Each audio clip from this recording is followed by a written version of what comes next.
we're going to talk about armor. Specifically, Merida's armor from the 2022 Ultimate Princess Celebration collection thing. She has armor, which is awesome. She has an upper arm piece and a pauldron, is what I think it's called, and then she has this very awkward looking neck piece that goes around your neck and off your shoulder. How did I make these? Excellent question. Well, let me explain. I should probably mention here that this is part 2 of a video series detailing the making of this Merida cosplay. The first one is all of the sewing bits, which I'll go ahead and put a link up in the cards and down in the description. Please watch if you want to see the rest of the costume creation. This is just going to be focused on the armor. So, how did I make it? What materials did I use? I used 2mm craft foam, which you can get at Michael's or I bought mine at Walmart. It comes in like a pack of 5, 6, 7 pieces, something like that, for less than $5, I believe. And it just comes in very colorful sheets. So I used that and I sandwiched it between 2 pieces of Worbla. If you're not familiar with Worbla, Worbla is a thermoplastic. So this is plastic that can be heated, molded, shaped, whatever, as long as you heat it up first. It will maintain its shape and rigidity for its lifespan, I guess you can say. I really like this better than foam. It's completely non-toxic. You can use this in a small area that doesn't have as much ventilation in it and still be perfectly safe. Whereas foam, when you heat it up, it does release toxic fumes. The glues that are often used for gluing foam together are extraordinarily toxic. So I prefer to stick with my non-toxic material, even though I do use a little bit of foam here and there. This is Worbla's Finest. This is their original product. It is very coarse on one side and then very smooth on the other. The coarse side, no matter what, it'll stick to itself regardless of what side that you do. But the smooth side seems to have more adhesive, so if you're going to be using Worbla on top of foam, you should do it smooth side down. And when you heat this up, it becomes the consistency of like a fruit roll-up. You can stretch it a little, you can mold it, you can roll it into shapes, kind of like putty, and then you can stick it to itself or other things. It has to get hot, so you use a heat gun to heat this up. I don't think a hairdryer is going to cut it, so a heat gun. That gets really hot. I think mine goes up to over 700 degrees, something like that. So you should really wear protection for your fingers because you can get burned very easily. They do make heat-resistant gloves. They sell them on Cosplay supplies. They're not very expensive. I highly recommend. You will see throughout this video, I do not wear these gloves. So don't do as I do. Always protect yourself. And then the other type of Worbla I used was Worbla Black. It just is black, but it has a more of a fine texture. It's not as coarse on one side. The adhesive I don't think is as good, but it does mold and sculpt a lot better than this. So I used black for most of the details, and then I used the Worbla's Finest for the base structure. So how did I make this monstrosity? So I drafted this part on butcher paper and draped it over my dress form to just try and get the general shape that I wanted that matched as closely to the doll as I could get. I then cut that draft out of that 2mm craft foam, and I had to do that in multiple sections because it was too long and the craft foam was only, you know, so wide. But I put a bead of hot glue between the seams to put these pieces together, making sure to like flatten out the hot glue so that nothing was bumpy on the side that the Worbla would be touching, because the Worbla will take on that shape. I did blast the foam with a little bit of heat from the heat gun to shrink up the pores. If you lay your Worbla on top of foam and you don't do that, you can wind up with bubbles in the Worbla. You can correct this by taking a straight pin and popping that little bubble and then flattening the Worbla out, but it leaves a little imperfection that sometimes is hard to hide, so I don't like to do that. Now, heating up the foam does release toxic fumes, so make sure you're in a well ventilated area if you're going to do that. So all you have to do is heat up the Worbla until it has that consistency of a fruit roll up. I kept the shiny side up. You can watch the shine sort of go away as you heat it up. That's a way you can tell that it's getting ready.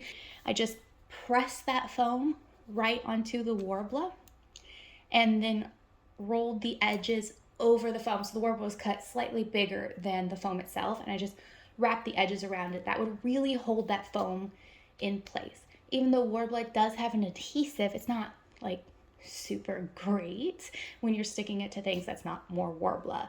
So I always make sure to roll up the edges so that I can get a secure fit. Then I did sandwich the back of all of my pieces, like I said, with another piece of Worbla. You do not have to do this. It's kind of a waste of Worbla. No one's ever going to see it if it's something that you're wearing. It's like you're never going to be able to tell that I have Worbla under there. But I really wanted this to be as finished as possible, and spray paint can eat away at your foam. So I did sandwich the foam, but you don't have to if you don't want to. The simple act of rolling the edges over onto the foam gives you that thick look without needing an additional piece of Worbla. And Worbla is expensive, so if you want to save costs here, that is where you can do it. So once I had the Worbla sandwich, I just formed it over a like clear plastic acrylic ornament, like half of an ornament, to get the shape in the shoulder. And then I draped it over my dress form to get it around, like to get it into this sort of shape and shape up the neck hole. Just did that on the dress form. Worbla holds its shape when it cools, so when you drape something like that, you need to use pins to like lift it up or hold it in place as it cools. And then when it cools, it will maintain this form. It's a plastic, it's hard plastic. And with that sandwich and that foam in there, it's extremely sturdy. For the seam, when you stick Worbla together, you wind up with a seam. You just take a little bit of Worbla and heat it up and smush it into that seam, and then sand it down with a Dremel. You can do it by hand, but the Dremel is so much easier because it heats up the friction heats up the Worbla and sort of mushes it down. So you can see, or you cannot see, the seam that is running along this. It's nice and smooth because I filled that in. And the neck piece is made from Worbla Black. I used black because I wanted to have a bit more of a smooth texture on one side. Like I said, it's not as coarse on one side as the Worbla's Finest, and I just didn't want to have to sand a ton on this piece, so I used Worbla Black. I sort of winged the shape. I don't recommend. I had to remake the collar so many times, but the beauty of Worbla is you can save all of your scraps and re-mush them into a new sheet of Worbla that can be used. So don't throw away even the tiniest bit of Worbla, you can reuse it. And I totally reused it for all of the braiding details that I did later. The seam between this and this, I just smushed in some additional Worbla, pressed it down with scissors, and then sanded it down to get a nice smooth finish. Now the armor. I did start with a pattern for this from Kamui Cosplay because particularly for this piece, I wanted to make sure that I got the shape right, but I wound up changing it after I cut it out because I didn't actually like the shape that I got from the Kamui Cosplay pattern. So it is altered, and then this one is just a rectangle because it goes up here, and it worked. But it is still just that 2mm craft foam that I cut to shape. And I did the exact same thing. I sandwiched the foam. The next part is the detail. So we have our bases made, right? Merida has these sort of Celtic designs going on all of the armor in various sizes, and then she has braided details. So to make the square shapes on all the pieces. I designed the squares in Illustrator and then cut them out with my Cricut in the right size that I wanted. Now here's where I did something a little perhaps unique. So when the Worbla is warm and the foam is warm from the Worbla, it does not hold its shape. So when I cut out these squares and I heat it up and I want to work with it, it does not hold its shape. And cutting out the center square was so difficult to do cleanly. I tried using an X-Acto knife, I tried scissors, I tried my fingernail. I could not get a clean shape out of the middle. So I actually designed like a little stamp that I 3D printed that was the right shape for the inside square. I even wound up making one for the outside square, but so that I could just stamp the outside and stamp the inside. But in all honesty, the inside one worked great, and I found scissors worked better for the outer square. What I would do is I would quickly heat the foam up to close any pores that it had, and then I sandwiched it between 2 layers of black Worbla. I took a chopstick for my hair, actually, the Sailor Moon hair stick, and I went in between and I really pressed down the edges around the outside of the square and then around the inside square just to really make sure it's squished together. And then I took scissors and I just cut out those squares. Then I took that stamp that I made and I stamped out the inner square. Place that shape onto the base with that stamp. That stamp sort of held up the edges of the square and helped maintain the shape of the square. I used my handy little hair stick to just go through and clean up any edges. The braids in this detail, they are just rolled Worbla. There's no foam in there. I took all of those scraps from all of my mistakes before, heated them up, smushed them into a ball, and ran them through a pasta roller, which worked really, really well. But there's a little trick to using a pasta roller to put together these little pieces of Worbla. The pasta roller is metal, and if the metal is cold and you take the hot Worbla and you put it through, it would suck all of the heat out of the Worbla, causing it to cool down halfway through the press, and then it would just get stuck.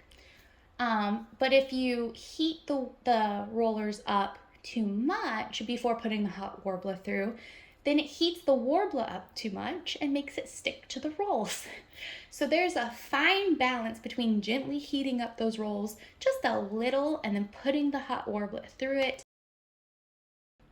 and then like cranking it through. There's like a balance between the right temperature, and definitely like the air conditioning made a difference of how cold those rollers were. So it takes a lot of experimenting to see what works well, but when I got that temperature right, it was brilliant. I was able to take all these little pieces and save my poor hands some effort and just mush together flat pieces of, or like little pasta pieces of Worbla, which I then rolled into little tubes and 4-strand braided them to get this detail, or just laid them gently across this to get that little swirly detail.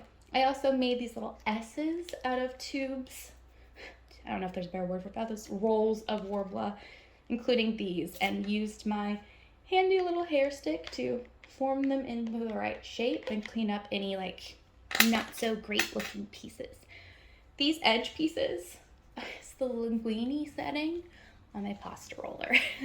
It cut them out pretty well, and I just had to do a little cleanup with my little hair stick, and it actually looks quite nice. So that is the technique that I used through the whole thing. All of this, I made a creative choice to change the design up here. The design up here should have been like a very tiny version of this, but there was no way I think I could have pulled that off. So I just did an additional 4-strand braid around the top and right down here, and a roll around the edge to finish that off, and I think it turned out quite nice. For the paint, I used a Rust-Oleum prime and fill to prime it. So it is coarse, like I said, Worbla is coarse on one side, and the prime and fill is meant for cars so that you can like spray scratches, I guess, on your car, and it fills it in. You can sand it down, it smooths everything out. So it works beautifully with Worbla. You're supposed to do thin coats, but I have a patience problem. So I heavy-handedly put on a really like thick coat the first time, let that dry, then did some light sanding to get rid of any like driplets that may have happened from that, and then did another heavy coat and then sanded it down. And I just kept doing that until everything was smooth. By doing it a little heavier than you should, a lot heavier than you should, it filled in all of the Worbla texture on the braid and on these little pieces without me needing to go in and try to sand every little bit. Yeah, is it as defined as it was? No, but I like the way it turned out. So after I got everything primed and sanded, which took way too long, I took a Krylon hammered gold spray paint, which had a very interesting nozzle. It sort of sprayed things in like a speckle rather than a nice smooth layer. And it added like a really cool texture to everything, which is funny because I spent all of that time removing the texture. But it's not a texture you can feel, it just visually looks like a texture. So I covered the whole thing in that hammered gold. And then I airbrushed in these shadows using an acrylic airbrush paint. The great thing about the hammered gold paint is that the acrylic paint doesn't really stick to it all that well. So I was able to airbrush pretty heavy here and then take a damp paper towel wrapped around my fingernail and just sort of like scrape the acrylic paint off of this piece. So it brought this part, so it brought back the gold of this part while leaving the shadow here. So I did that quite a few times so I got the depth that I wanted. And I actually just took that hammered gold and did a very light spritz over it to break up some of that shadow, and that's why you see the speckling. The protectant coat is the satin finish of the Rust-Oleum enamel. So this paint job is protected, it should not chip or crack or anything. And it held up really well for a really long day at Otakufest.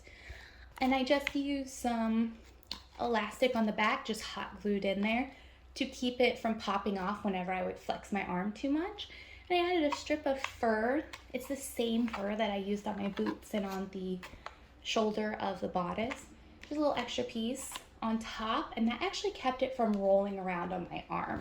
So that worked out really well, but it did make it extra hot. And then I added the same fur to the top and bottom just for, personally, I thought it looked better. It kind of brought that fur that's in the shoulder down a little bit. Otherwise it just was like a piece of fur, and then the boots had fur, and that was it. So I just added a little creative touch. This piece was my problem child. Not only is the head so small that I can get it in if I squish my ears down, but there's no other way to get in, and I wasn't remaking it. So it just goes over my head, and I can force down the fits. But it likes to fall forward and backwards and sideways and choke me in all different directions. So I added in some fur on the inside to help give it some grip. I added in a few EVA foam pieces to sort of balance out some of these, or just sort of like give it a little push in the back so it wouldn't move as much. Then my husband had the brilliant idea of taking a chain and chaining it to my corset. And that worked amazingly. The chain gets pinned to my corset and pulls it down like this. And because of that structure in there of the EVA foam and the fur, it stays like this the whole time. So it never choked me again. This was absolutely brilliant. Is it comfortable? Not necessarily, but it is wearable now. But I will tell you, all of the fur that I added to this just added to how incredibly hot this costume is. Not only is it 100% flannel, not only is it lined in micro suede, the skirt at least, but we also put fur in places that have no breathing room. That was a mistake, but I needed it. It cannot function without the fur. And it has the added little benefit of having the little fur peeking out here, which is so nice. So we suffer for our craft. Okay, so I actually think this is where I'm going to wrap up here. That's all of the armor for Merida. My battery is about to die on my camera, so we're just going to cut it here. I do have a little bit more I want to go over with some of the details, like the shoes and how I made the purse and everything. So I'll save that for another video. The third video will probably be relatively short, which is quite nice. So I hope you enjoyed this long-winded description of how I made this with Worbla. And if you are making a similar costume, I hope some of the tips I discovered help you out. So I hope me failing upwards helps you in your future endeavors. Please check out the first video if you haven't already, or check out some of my shorts, and I hope to see you in my next video. Bye!